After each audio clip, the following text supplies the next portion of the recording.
ఈ రోజు మనం మామూలు వార్తలు కాదు, కొంచెం లగ్జరీ వార్తలు మాట్లాడుకుందాం. డబ్బున్నోళ్ళు లగ్జరీ కార్లు కొంటారు, ఆల్ట్రా లగ్జరీ ఇల్లు కొంటారు. కానీ ఇప్పుడు సీన్ మారింది. లగ్జరీ కార్లు అమ్మే కంపెనీలే లగ్జరీ ఇల్లు కట్టేస్తున్నాయి. అవును, మీరు విన్నది నిజం. బిఎండబ్ల్యూ, మెర్సిడీస్ బెంజ్, లాంబోర్గిని ఈ పేర్లు వినగానే మనకు గుర్తొచ్చేది స్పీడ్, స్టైల్, వామ్మో ఎంత రేటు అనే ఫీలింగ్. కారు మాత్రమే కాదు, మీరు ఉండే అడ్రస్ కూడా మేమే డిసైడ్ చేస్తాం అని ఇప్పుడు ఈ కార్ల కంపెనీలు అంటున్నాయి. భారత్ లో రియల్ ఎస్టేట్ వ్యాపారంలోకి ఈ కార్ల కంపెనీలు దూసుకొస్తున్నాయట.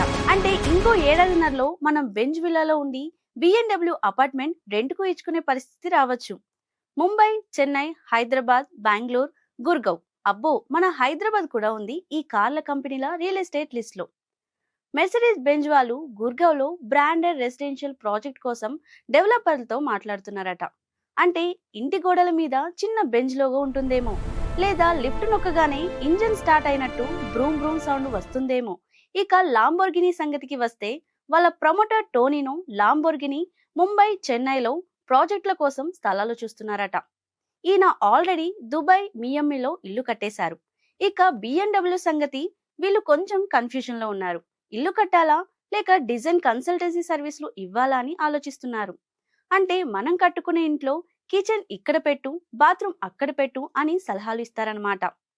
ఆ సలహా ఫీజే మన ఇంటి బడ్జెట్ అంతా ఉంటుందనుకోండి, అది వేరే విషయం. మొత్తానికి చెప్పొచ్చేదేంటంటే, ఇండియాలో డబ్బున్నోళ్ళు బాగా పెరిగారు, వాళ్ళకి మామూలు ఇల్లు నచ్చట్లేదు. అందుకే ఈ కార్ల కంపెనీలు కార్లో కూర్చున్నప్పుడు కలిగే ఫీలింగ్ బెడ్రూమ్ లోనూ కలగాలి అనుకుంటున్నట్టున్నాయి. ఇలాంటి మరిన్ని ఇంట్రెస్టింగ్ వీడియోల కోసం దాత్రి టీవీని సబ్స్క్రైబ్ చేసుకోండి. ఫేస్బుక్, ఇన్స్టాగ్రామ్, ట్విట్టర్లో దాత్రి టీవీని ఫాలో కండి. మీ విలువైన అభిప్రాయాలను కామెంట్ల రూపంలో తెలియజేయండి.